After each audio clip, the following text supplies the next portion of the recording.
Good morning students. तो आज हम बात करने वाले हैं the story of the village Palampur, जो कि नाइन्थ क्लास में इकोनॉमिक्स में फर्स्ट चैप्टर है। तो पालमपुर इंडिया में बेसिकली दो गांव हैं। एक तो है पालमपुर हिल स्टेशन और एक है पालमपुर। एनसीईआरटी में इसका कोई जिक्र नहीं है कि कौन से पालमपुर के बारे में डिस्कस किया हुआ है, लेकिन एक ब्रिटिश हिस्टोरियन थे गिलबर्ट एटेन, उन्होंने बोला कि जो ये पालमपुर का डिस्क्रिप्शन दिया गया है वो यूपी वाला पालमपुर है जो बुलंदशहर में है। और जो पालमपुर है उसके नज़दीकी जो बड़ा गांव है उसका नाम है रायगंज। और जो साथ में कस्बा लगता है पालमपुर के, वो है शाहपुर। शाहपुर तो उसकी कुछ लोकेशन से यही आइडेंटिफाई हुआ है कि जो ये जिस गांव का जिक्र किया गया है चैप्टर में वो यूपी से है। और जो ये गांव है पालमपुर वो रायगंज से काफ़ी कनेक्टेड है। रायपुर आने जाने के लिए ट्रांसपोर्टेशन व्यवस्था है। गांव में दो स्कूल भी हैं, एक हॉस्पिटल भी है, घरों में बिजली भी आई हुई है और जो खेतों में सिंचाई का साधन भी है। यानी कि एक वेल इस्टेब्लिश्ड गांव है। यहाँ की 2/3 आबादी है वो एग्रीकल्चर सेक्टर में है। और यहाँ पे ज़्यादा से ज़्यादा बताया गया कि मैक्सिमम जो इसकी पॉपुलेशन है वो 450 घरों की है, यानी कि 450 फैमिलीज़ रहती हैं, जिसके अंदर 80 अपर कास्ट है और बाकी लोअर कास्ट है। ये अपर कास्ट और लोअर कास्ट का डिस्ट्रीब्यूशन जो अभी बताया मैंने, ये आगे पर्पज़ के लिए बताया है ताकि जब हम आगे पढ़ेंगे तो आप जान सकें कि ये क्यों बताया गया। जो गांव में है 3 प्रकार की एक्टिविटीज़ हैं, जैसे primary activity, secondary activity, tertiary activity. जो प्राइमरी एक्टिविटी है उसके अंदर हम उन चीज़ों को शामिल करते हैं जो हमें डायरेक्टली नेचर से मिलती हैं। जैसे हमें महासागरों से फ़िश मिलती है। लोग चिकन मटन में फ़िश का यूज़ ज़्यादा करते हैं, तो हमें वो डायरेक्टली कहाँ से मिलती है? महासागरों से मिलती है। तो वो क्या है, एक प्राइमरी है। एग्रीकल्चर है, हमें लैंड से मिलती है, लैंड की एक नेचुरल रिसोर्स है, तो वो क्या है, प्राइमरी सेक्टर का एक पार्ट है। और जैसे माइनिंग है, जैसे हम कोल निकालते हैं या फिर आयरन निकालते हैं, तो ये किसका पार्ट है? ये प्राइमरी एक्टिविटीज़ हैं। सेकेंडरी एक्टिविटीज़ क्या हैं? जब हम जो प्राइमरी जो एक्टिविटीज़ से जो हमें प्रोडक्ट्स मिले हैं उनको हम प्यूरिफाई करके और मॉडिफाई करके यूजेबल प्रोडक्ट्स में बनाते हैं, तो उन प्रोडक्ट्स को क्या बोलते हैं? Secondary product. मतलब जो प्राइमरी से we get from primary activities, then we modified and make it in a usable form. अब मान लो कोई आयरन है जिसने लोहा निकाल लिया, क्या वो यूजेबल है? नहीं। जब तक उसके हम इंस्ट्रूमेंट्स नहीं बनाएंगे तो वो आयरन यूजेबल नहीं है।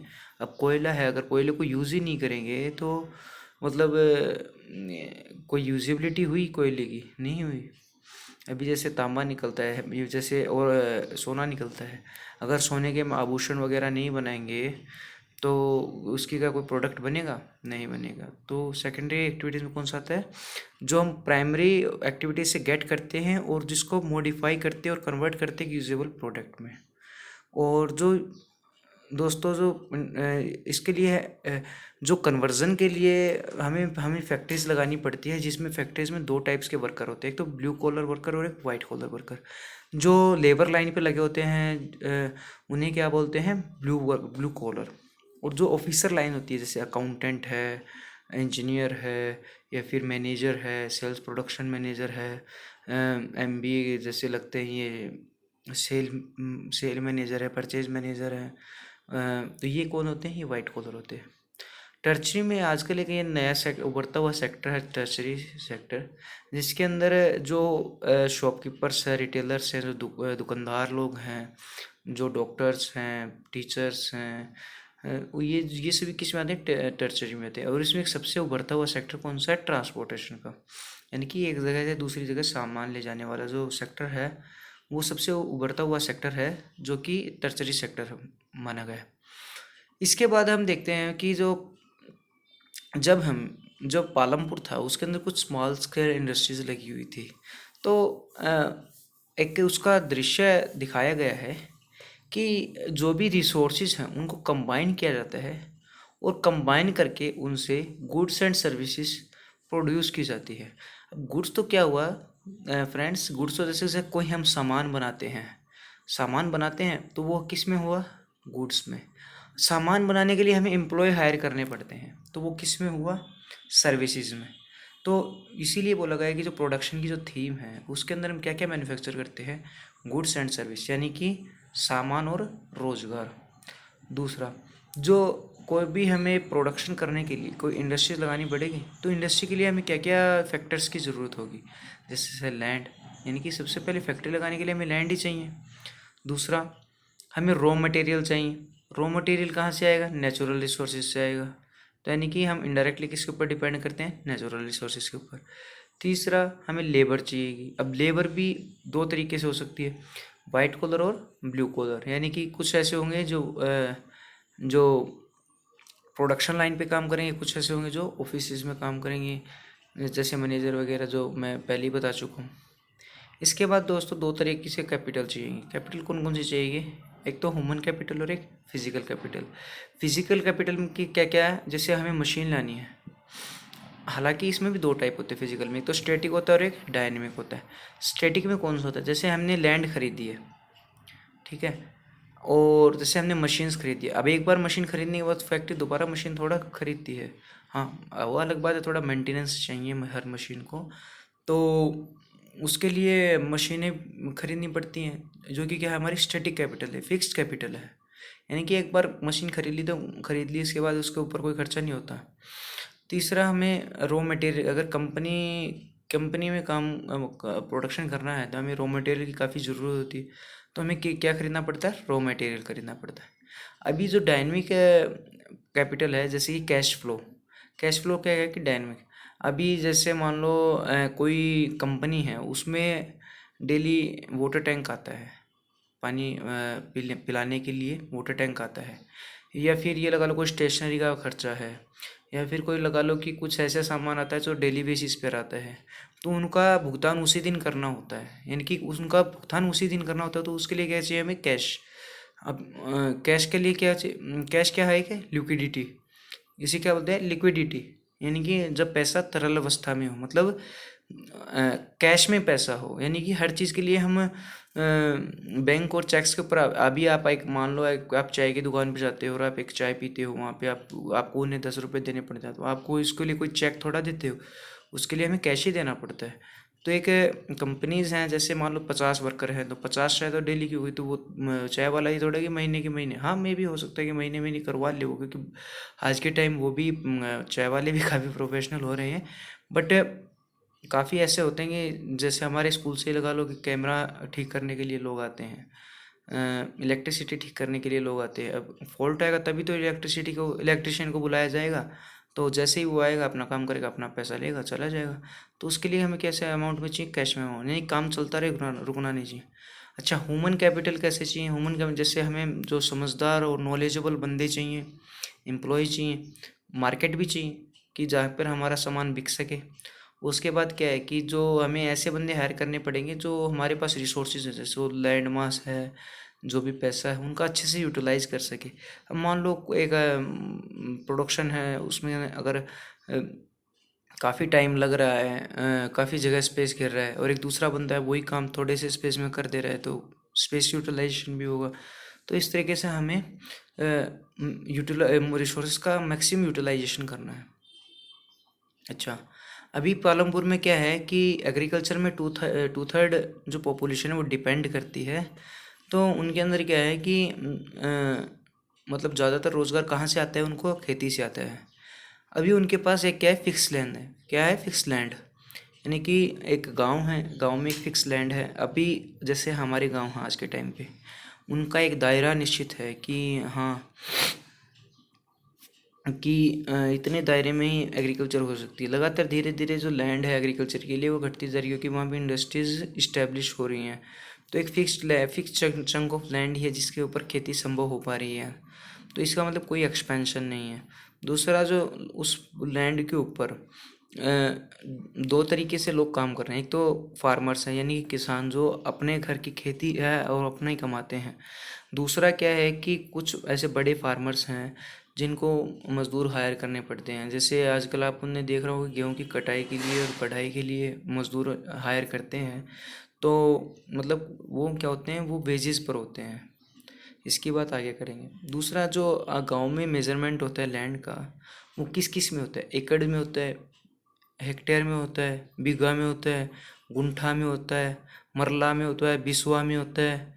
ये में कुछ पुरानी है बिस्वा। आप अगर अपने दादाजी से पूछेंगे कि बिस्वा क्या होता है, मरला क्या होता है, वो बताएंगे आपको काफ़ी डिटेल में। हालांकि अब इनका ज़्यादा यूज़ गवर्नमेंट है जो पटवारी का एग्ज़ाम देते हैं उनमें काफ़ी हेल्पफुल होता है ये मरला बिस्वा वगैरह। लेकिन अभी मॉडर्न डे में इसका अभी फ़िलहाल यूज़ घट गया है थोड़ा सा। अच्छा, पहले क्या होता था कि पहले लोगों को इतना एग्रीकल्चर के बारे में पता नहीं होता था, तो वो क्या करते थे कि कोई भी फसल उगाते थे वो पूरे साल भर उसका जो उगने का टाइम ड्यूरेशन रहता था तो साल के आखिरी में काटते थे। उस टाइम इतनी पॉपुलेशन भी नहीं थी, यानी कि आज 135 करोड़ की इंडिया की पॉपुलेशन है, लेकिन उस टाइम 30 करोड़ के आसपास थी, यानी कि 1/3 थी। अगर उस टाइम इतना प्रोडक्शन करते तो शायद पता नहीं हम भारत के पैसा कमा कमा के कितना अमीर हो जाता। लेकिन उस टाइम में इतना नॉलेज भी नहीं थी, तो वो क्या करते थे कि पूरे साल तक एक ही फसल को खेत में खड़ी रखते थे। लेकिन आज क्या हुआ कि हमारी रिक्वायरमेंट्स बढ़ गई हैं, पॉपुलेशन ज़्यादा हो गई है, तो एग्रीकल्चर में जो सीजनल फसलें होने लग गई, यानी कि ज़्यादा से ज़्यादा 4 या 5 महीने फसल उगाते हैं, उसके बाद उसकी कटाई स्टार्ट हो जाती है, वो पककर तैयार भी होती है। ऐसे हम केमिकल्स और फर्टिलाइज़र्स और पेस्टिसाइड्स वगैरह यूज़ करते हैं ताकि 4 और 5 महीने में वो पक्के खड़ी हो जाती है। तो बेसिकली इंडिया में 3 सीज़न हैं जो एग्रीकल्चर के। एक तो है खरीफ, रबी और जायद। जो खरीफ सीज़न है वो रेनी सीज़न के दौरान होता है, जो कि जुलाई टू अक्टूबर का सीज़न है। इसके अंदर हम बारले और ग्वार का ज़्यादा प्रोडक्शन करते हैं। बारले मतलब बाजरा, कहते हैं बाजरा, और ग्वार आपने देखा ही होगा। दूसरा सीज़न होता है रबी। रबी का जो सीज़न होता है वो विंटर पीरियड का होता है। कब से कब तक लेकर, अक्टूबर से लेके मार्च तक का। इसके अंदर हम कौन सी फसलों को आते हैं, जैसे जो अभी करंट फिलहाल सीज़न चल रहा है, गेहूं का सीज़न चल रहा है, तो गेहूं आलू इनका प्रोडक्शन कब होता है, रबी में। और तीसरा होता है जायद, जब मार्च से लेके जो कि जुलाई तक चलता है, जिसके अंदर आपने सर्दियों इसमें बारिश के मौसम में देखा होगा कि मक्का आता है बाज़ारों में। तो वो मक्का कब आता है, मक्का एक जायद फसल है जिसे हम मेज बोलते हैं, मेज। ओके, तो जो अभी जो इंडिया में 3 सीज़न चल रहे हैं उनको बोलते हैं मल्टी क्रॉपिंग सिस्टम, यानी कि एक साल के दौरान एक से अधिक बार खेती करना, तो उसको क्या बोलते हैं, मल्टीपल क्रॉपिंग। अच्छा, जो पालमपुर में है वो सिंचाई की व्यवस्था कुछ इस तरह है। कुछ आज तक ही कुओं का इस्तेमाल कर रहे हैं। आपने देखे होंगे कि गांव में कुएं का इस्तेमाल होता है, उसके ऊपर एक चक्का लगा होता है, व्हील जिसे रहट बोलते हैं, उससे पानी खींचते हैं और पानी निकालते, फिर पानी का इस्तेमाल किया जाता है। दूसरा, आज के टाइम ट्यूबवेल का काफ़ी प्रचलन चला हुआ है। अब तो चलो ये कॉन्सेप्ट काफ़ी पुराना हो गया, जिसके अंदर पहले गवर्नमेंट भी लगवाती थी, क्योंकि आम लोगों के पास इतना पैसा नहीं होता था कि वो ट्यूबवेल लगवा सकें। तो गवर्नमेंट ट्यूबवेल भी होते थे और प्राइवेट ट्यूबवेल भी होते थे। जो आज आपके घरों में जो वाटर सप्लाई का पानी आता है वो गवर्नमेंट ट्यूबवेल से ही आता है। तीसरा था कि कैनाल या रिवर, जो भी मतलब पालमपुर के आसपास के गांव में, जैसे बुलंदशहर से अगर कोई नदी निकलती है तो उसका पानी भी का इस्तेमाल भी खेती में कर लिया जाता है, तो उसके सारे कोई कुछ नहर भी निकाली जाती हैं। तो कैनाल और रिवर भी एक बहुत बड़ा साधन है इरिगेशन का। इसके बाद है रेनी सीजन, यानी कि वर्षा पर निर्भरता। भारत एक ऐसा देश है जहाँ पर लगभग 60% आबादी है जो खेतीहर की, वो आज भी वर्षा पर ही निर्भर करते हैं। तो खेतीहर जो वर्षा पर ही निर्भर करते हैं। इसके बाद हम देखते हैं कि फसलों को कितने टाइप से बनाया जाता है। तो फसलों को 3 टाइप से बनाया जाता है, जैसे ट्रेडिशनल, मॉडर्न एग्रीकल्चर और मिक्स्ड। तो इश्यू क्या हुआ कि पहले प्रोडक्शन क्या होता था, ट्रेडिशनल होता था, जो खेतों में जो फसलें उगाई जाती थी उसके अंदर कोई भी केमिकल, पेस्टिसाइड्स, फर्टिलाइज़र का यूज़ नहीं होता था।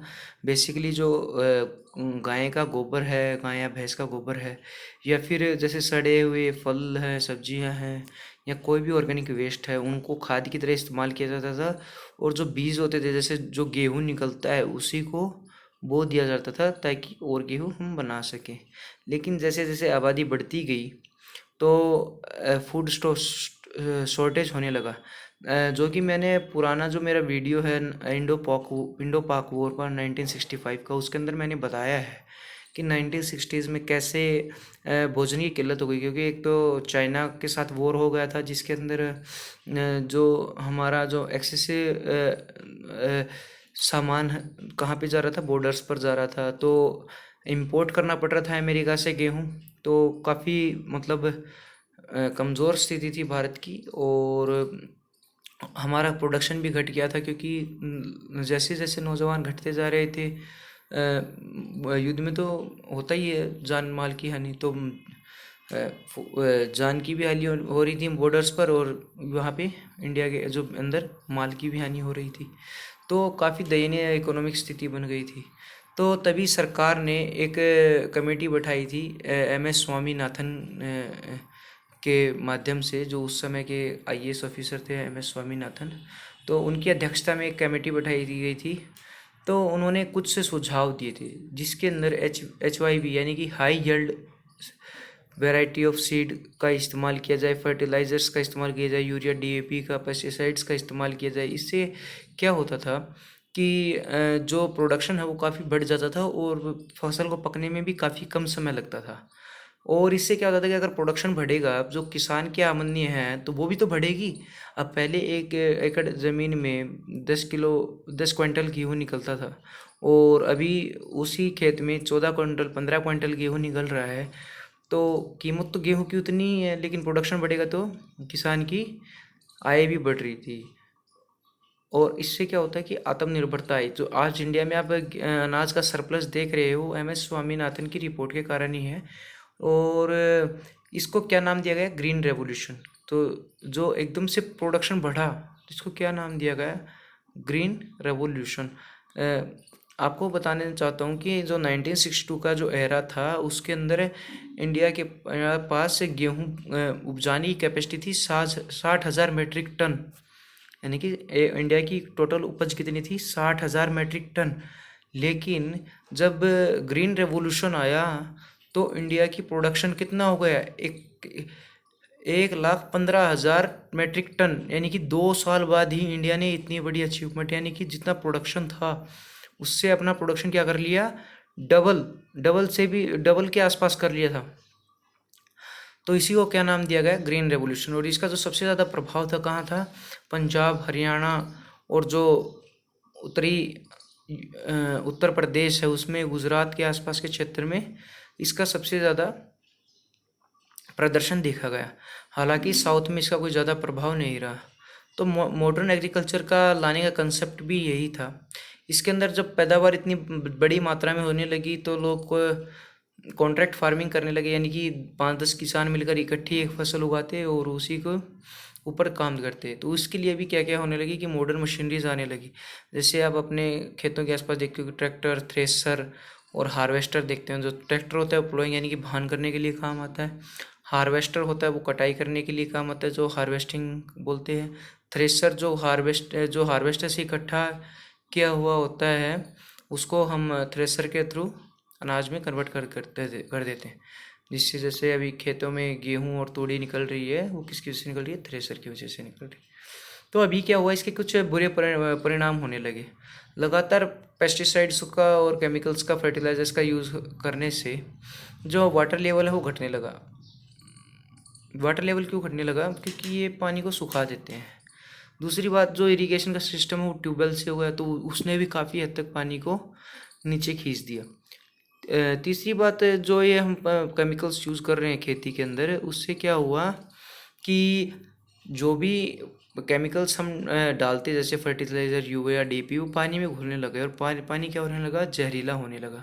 जहरीला पानी होने से पानी भी जहरीला हो रहा है, और उसके साथ साथ उसके अंदर जो ऑर्गेनिजम्स हैं, जो माइक्रोबियल्स हैं, वो भी मरने लग गए, उनका भी डीके होने लगा। और जो आसपास के पेड़ पौधे थे वो भी डीके होने लगे। अच्छा, इसके बाद क्या हुआ कि वाटर पोल्यूशन के बारे में मैंने बता दिया कि पानी जहरीला होने लगा। अब लैंड डिस्टॉर्शन, यानी कि इसमें क्या होता है कि जो ज़्यादा केमिकल्स यूज़ करने से ज़्यादा प्रोडक्शन देगी, और एक भूमि की एक उपजाऊ की मात्रा होती है, यानी कि एक किला इतना ही प्रोडक्शन दे सकता है पर्टिकुलर अनाज का। तो लेकिन इससे क्या होता है कि जो फर्टिलिटी है, जो लैंड की फर्टिलिटी है, वो डिक्रीज़ होने लगी। अच्छा, पहले क्या होता था कि ऑर्गेनिक खादों का इस्तेमाल होता होता था, जो हमें घरों से ही प्राप्त होती थी, तो कुछ ज़्यादा खर्च नहीं था। लेकिन जब हम फर्टिलाइजर्स पेस्टिसाइड्स का इनका यूज़ करने लगे हैं, तब से जो प्रोडक्शन, जो अनाज उपजाने की जो कीमत है वो भी बढ़ गई है। इससे हमारे जो एनवायरनमेंट में एक एनवायरनमेंट चैलेंजेस खड़े हुए हैं। जैसे आपने दिल्ली में देखा होगा कि जो पराली का इश्यू है वो काफ़ी रहता है, पराली जलने से वहाँ पे काफ़ी पोल्यूशन रहता है। तो इससे क्या हुआ कि एनवायरमेंटल चैलेंजेस भी हमारे सामने आने लगे। अच्छा, अभी जो प्रोडक्शन बढ़ाने के लिए लोग लगे हुए हैं, लेकिन अभी इसका एक अल्टीमेट सॉल्यूशन निकाला गया है, जिसके अंदर हम मिक्स्ड खेती करते हैं। यानी कि कुछ लोग तो ऑर्गेनिक खेती करेंगे, कुछ लोग मॉडर्न खेती करेंगे। अभी ये फैसला कैसे करेंगे, ये कॉन्ट्रैक्ट जो फार्मिंग होती है, बड़े बड़े जो फार्म होते हैं उनके ऊपर लागू होता है। हालांकि छोटे फार्म्स पर अभी भी लागू नहीं होता। अब जिसके पास 1 या 2 एकड़ 3 एकड़ ज़मीन है, वो चाहे किसी तरीके से करे, उससे कोई ज़्यादा फर्क नहीं पड़ने वाला, तो वो मॉडर्न टेक्निक ही अपनाता है ताकि उसे ज़्यादा से ज़्यादा फ़ायदा हो सके। लेकिन जब एक हज़ारों, जैसे जो कंपनियां कॉन्ट्रैक्ट करती हैं, हज़ारों हज़ारों एकड़ पे फार्मिंग होती है, तो उसमें इन तरीक़ों का इस्तेमाल किया गया। कई बार ये भी इस्तेमाल किया जाता है कि मतलब एक सीज़न हमें ऑर्गेनिक करनी होती है, एक सीज़न हमें फर्टिलाइजर्स का यूज़ कर सकते हैं। इससे क्या होता है कि कुछ टाइम के लिए जो भूमि है उसको अपनी पूर्ति करने का टाइम मिल जाता है, तो लैंड जो कम खराब होती है। तो ये एक कुछ अल्टीमेट सॉल्यूशन है। मेरा पानी मेरी विरासत, ये जो हरियाणा सरकार की स्कीम है, ये भी इसी पर आधारित स्कीम है, मिक्स्ड पर आधारित स्कीम है। तो अभी खेती करने से क्या हुआ कि जो इंडिया में एक ऐसा सीन है, एक रिपोर्ट आई थी 2006 में, तो उसमें बताया गया जो भारत के 80% किसान हैं, 80% किसान, यानी कि 100 में से 80 किसानों के पास वहाँ भारत का जो एग्रीकल्चर का 36% लैंड एरिया है, और जो 20% फार्मर्स हैं उनके पास 64% लैंड एरिया है। यानी कि जो भारत के 80% किसान हैं, वो उनके पास या तो बहुत थोड़ी सी ज़मीन है या फिर वो भूमिहीन है, और जो भारत के 20% किसान हैं वो लैंडलॉर्ड्स हैं। तो यहीं से एक अपर कास्ट और लोअर कास्ट का कंसेप्ट सामने आया। जब जब एक इतनी बड़ी मात्रा में इतना कम लैंड मास है, तो हमें देखने को मिलता है कि छोटे छोटे लैंड प्लॉट्स सामने आए हैं। यानी कि लोगों के पास छोटे छोटे प्लॉट्स या कुछ 1 या 2 बीघा एकड़ ज़मीन ही है, जो उनकी रोजी रोटी के लिए पर्याप्त नहीं है। तो इसी से समाज में एक धारणा बनी, लोअर कास्ट और अपर कास्ट, जिनके पास भूमि अच्छी होती उन्हें क्या बोला जाता, लैंडलॉर्ड्स, ट्रेडर्स। यानी कि उनके पास क्या है, काफ़ी मात्रा में ज़मीन है, अच्छा रोज़गार का साधन है। और जिनके पास रोज़गार का साधन नहीं है, उनका 2 कैटेगरीज बन गई। 2 कैटेगरीज कैसे बन गई, अभी मान लो किसी के पास लैंड का साधन नहीं है, लेकिन वो कोई ऐसे प्रोफेशन में लगा हुआ है जिससे इनकम अच्छी होती है, जैसे डॉक्टर्स हैं, टीचर्स हैं, या फिर कोई इंजीनियर है, तो उनको क्या बोला गया, मिडल मैन। क्या बोला गया, मिडल मैन, जिसके अंदर शॉपकीपर्स भी शामिल हैं, बिजनेसमैन भी शामिल हैं, रिटेलर, होलसेलर, ये कुछ शामिल है। जो यानी कि जो टर्सरी सेक्टर है ना, जैसे ट्रांसपोर्टेशन वगैरह का, कम्युनिकेशन वगैरह, इनमें जो लोग शामिल हैं उनको क्या बोला गया, मिडल मैन। यानी कि ये बोलते हैं ना मिडल मैन, वो बिचौलिया नहीं, ये मिडिल क्लास की बात चल रही है, यानी कि मिडिल क्लास। अच्छा, जो लोअर कैटेगरी में कौन आ गए, जो भूमिहीन है, यानी कि जिनके पास भी भूमि नहीं है, वो अपना खर्चा कैसे चला रहे हैं, वो लेबर करके चला रहे हैं। कैसे चला रहे हैं, लेबर। अच्छा, जो एक पर्टिकुलर जाति जो है, जिनके पास भूमि नहीं है, उनको क्या बोला गया, दलित। उनको क्या बोला गया, दलित। उसके अंदर जो जिन लोगों के पास पुराने समाज में भी लैंड नहीं हुआ करती थी, जिनका शोषण, उन्होंने अपने आप को क्या बोला, दलित। अभी अपना खर्चा चलाने के लिए जो मिडिल क्लास है और जो लोअर क्लास है, वो उन्हें किसके ऊपर निर्भर रहना पड़ता है, लेबर के ऊपर। तो ज़्यादातर जो लेबर कौन है, वो लैंडलेस लोग हैं। अब उनको क्या करना होता है, हार्ड वर्क भी करना होता है, साथ साथ अपने हाथों से काम भी करना होता है। भारत में ओवर पॉपुलेशन होने के कारण इनकी उपलब्धता बहुत अधिक है। अच्छा, जो लेबर है वो एक किस्म से एम्प्लॉयमेंट है, यानी कि लोगों को रोज़गार का साधन है। तो जो ये लोग रोज़गार का साधन है वो इंडिया में 3 तरीके से मिला हुआ है। कैसे कैसे करके मिला हुआ है? एक तो जैसे रेगुलर एम्प्लॉयमेंट, यानी कि जैसे स्कूल टीचर्स हैं, वो साल के 12 महीने आते हैं, यानी कि वो रेगुलर रहते हैं, तो उनको रोज़गार नियमित रूप से मिला हुआ है। जैसे जो बैंक के कर्मचारी हैं 12 महीने आते हैं, तो ये कौन है? रेगुलर। अच्छा, इरेगुलर कौन से होते हैं? इरेगुलर होते हैं जैसे आपके घरों में पेंट होता है, तो पेंट तो पूरे साल चलता नहीं, 15-20 दिन चलता है। तो वो कौन से लेबर हुए? वो कौन सी लेबर हुई? इरेगुलर लेबर, यानी कि काम की आवश्यकता होने पर ही उन्हें बुलाया जाता है। क्या होता है? काम की आवश्यकता होने पर ही बुलाया जाता है। अब हो सकता है कि आप पेंट जनवरी में करवा रहे हो, फरवरी में करवा रहे हो, मार्च में करवा रहे हो, दिसंबर में करवा रहे हो, कभी भी करवा रहे हो। एक होता है सीजनल लेबर, यानी कि सीज़न के लिए। जैसे गेहूं की कटाई का समय आ गया, अभी क्या है कि सभी को पता है कि गेहूं की कटाई अभी मार्च अप्रैल में ही आती है। तो उस समय जो लेबर हैं वो एक्टिव हो जाते हैं, क्योंकि इनको रोज़गार मिलने लगता है। जैसे बोलते हैं ना कि हिंदी में बोलते हैं जैसे लावणी आ गई, तो मतलब लावणी क्या मतलब है कि उनको कटाई के लिए काम रोज़गार वगैरह मिलने लग जाता है। तो इसे क्या बोलते हैं? सीजनल। पर्टिकुलर सीजन में पर्टिकुलर काम ही मिलता है इनको।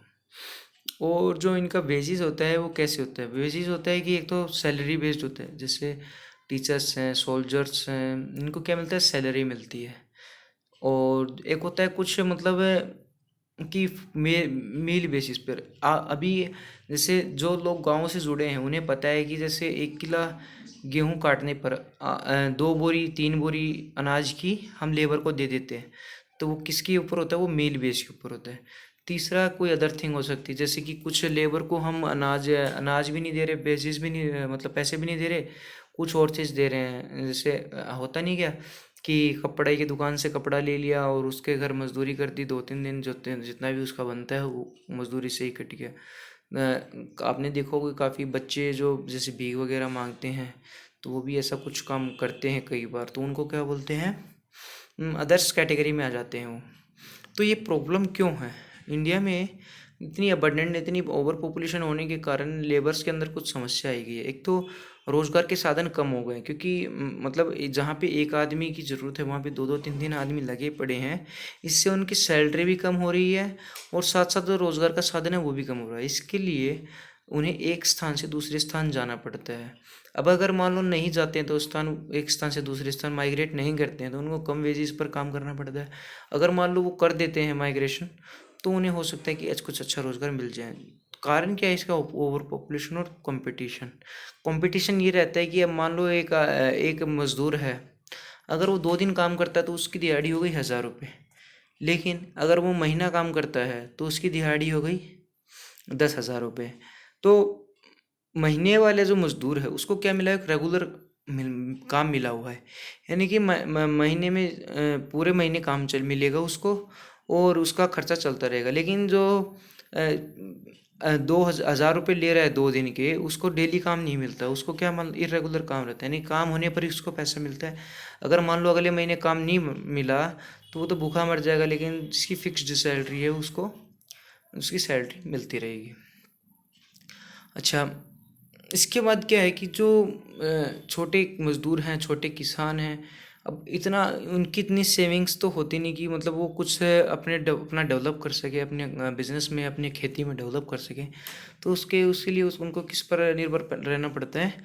लोन्स के ऊपर। तो वो लोन्स लेते हैं। तो लोन्स कितने टाइप से लिया जा सकता है? लोन्स लिया जा सकता है 2 टाइप से। कितने टाइप से? 2 टाइप से। जैसे फॉर्मल और इनफॉर्मल। जो इनफॉर्मल होता है वो हम कैसे कैसे ले सकते हैं? जैसे किसी लैंडलॉर्ड के पास हमने पैसे ले लिए, ट्रेडर्स के पास ले लिए, या फिर कोई रिलेटिव के पास ले लिए, तो ये मतलब कहाँ से होता है? ये इनफॉर्मल। फॉर्मल किससे होता है? मतलब फॉर्मल लोन कहाँ कहाँ से ले सकते हैं? जैसे बैंक से, फाइनेंशियल इंस्टीट्यूशन से, बॉन्ड से। तो इनसे हम क्या ले सकते हैं? Formal loan. इसके बाद हम देखते हैं जो कि पालमपुर के अंदर कुछ अदर एक्टिविटीज़ भी थी, जैसे डेयरी थी। जो डेयरी का कंसेप्ट है, जो गांव से लोग आते हैं उन्हें इस बारे में पता होगा कि जो डेयरी का जो बीटा प्लांट है, जो मदर डेयरी प्लांट है, इसका बेस्ट एग्जांपल अगर आप देखो तो गुजरात में है एक आनंद, हाँ आनंद शहर है, उसके अंदर एक प्लांट है। कमेंट बॉक्स में बताओ, मेरे को अभी थोड़ा याद नहीं आ रहा। मदर डेयरी है, एक आनंद मिल्क है, आनंद उसका जिले का नाम है। चलो आप कमेंट बॉक्स सेक्शन में बताओ, मैं आपको बता दूंगा कमेंट सेक्शन में। ओके, तो डेयरी का काम हो रहा है और एक मिल्क को स्टोरेज, कोल्ड स्टोरेज रखा जा रहा है वहाँ पे। स्मॉल स्केल इंडस्ट्रीज में जैसे खादी ग्राम उद्योग, क्या खादी ग्राम उद्योग, तो ये पालमपुर में दूसरे ये धंधे भी इस्टेब्लिश हैं, रिटेलर्स भी हैं, होलसेलर्स भी हैं, ट्रांसपोर्ट फैसिलिटीज़ ये भी काम चल रही है साथ साथ में। तो आज हमने पालमपुर के बारे में देखा, पालमपुर में क्या था। यहाँ पे ज़्यादातर क्वेश्चन जो बनता है वो ग्रीन रेवोल्यूशन से बनता है। क्रॉपिंग की कितनी टाइप होती है, जैसे ट्रेडिशनल, मॉडर्न, फिक्स्ड। अच्छा, लोन्स के ऊपर बनता है, फॉर्मल, इनफॉर्मल। लैंड डिस्ट्रीब्यूशन पे तो हालांकि छोटे बेसिस पर नहीं बनेगा, लेकिन बड़े बेसिस पे काफ़ी अच्छा क्वेश्चन है। जो कास्टिज्म से रिलेटेड क्वेश्चन आता है उसमें एक अच्छा पॉइंट होगा ये। एम्प्लॉयमेंट में आ सकता है, कितने कितने टाइम्स होते हैं, जैसे सीजनल, रेगुलर, इरेगुलर। ओके, इसमें एक अच्छा क्वेश्चन ये भी बनता है कि जो मल्टीपल क्रॉपिंग है उसको कितने टाइप्स की हैं, जैसे खरीफ, रबी, जायद, इनका टाइम पीरियड, इनकी पर्टिकुलर प्रोडक्शन। और सबसे जो बड़ा क्वेश्चन इसमें कौन सा बनता है, जो एक्टिविटीज़ हैं प्राइमरी, सेकेंडरी और टर्चरी एक्टिविटीज़। तो ये इस चैप्टर में बस इतना ही। Thank you.